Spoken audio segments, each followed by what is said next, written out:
Entreprise de plâtrerie peinture, revêtement de sol souple, revêtement muraux et ravalement de façade également. Installée depuis 1982, aujourd'hui basée à Mognonnas, commune du Val-de-Saône, tout près de Coisset.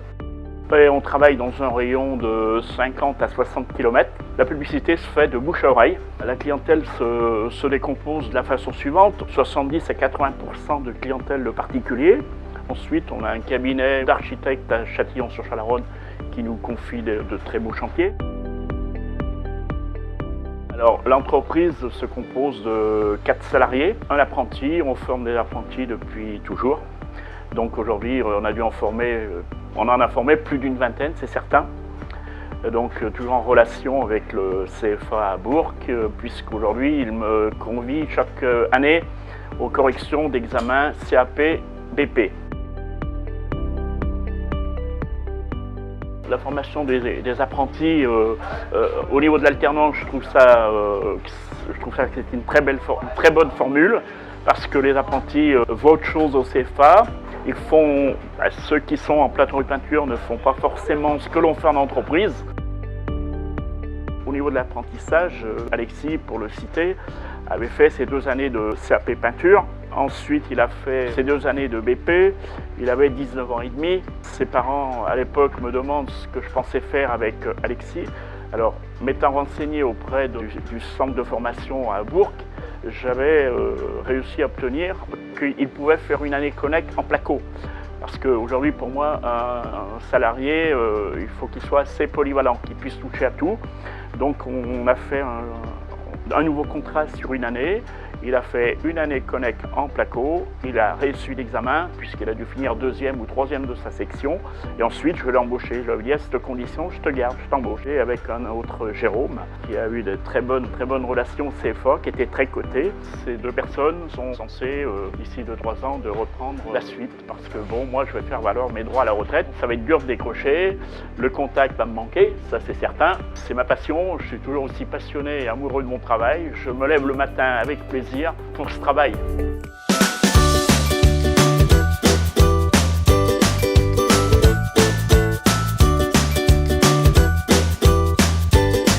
Je suis plombier chauffagiste depuis 11 ans maintenant. Je suis chez CETIM depuis l'été 2013, donc depuis 5 ans bientôt. Je suis passé par l'apprentissage, pas tout de suite en sortant du collège. J'ai d'abord fait un baccalauréat général. Commencé des études supérieures qui m'ont pas forcément plu.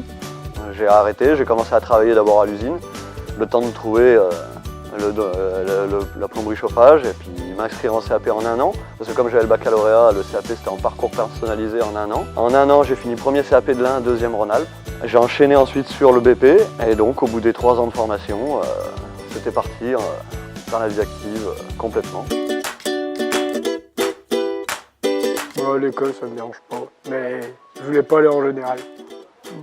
J'ai fait des stages et puis mon grand-père était plombier avant, il m'a montré des trucs et puis en faisant des stages, ça m'a donné envie de faire ce métier. En alternance, donc normalement c'est 1 semaine d'école, 3 semaines à l'entreprise.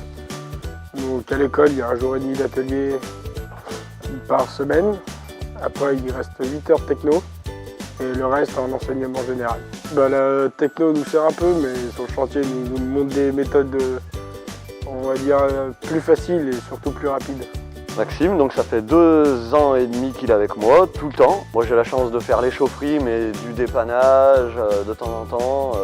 Je touche à tout ce qui a trait à la plomberie, au chauffage, à la ventilation, et en plus de faire l'électricité. Moi je sais que j'aime beaucoup avoir un apprenti parce que j'aime beaucoup transmettre mon savoir et surtout quand un apprenti est motivé et a envie, ce qui est le cas de Maxime. Et je pense que ça se voit de toute façon de ce qu'il vient et de comment il apprend. Au final, quoi, on ne parle pas à un mur, ça rentre par une oreille et ça sort par l'autre.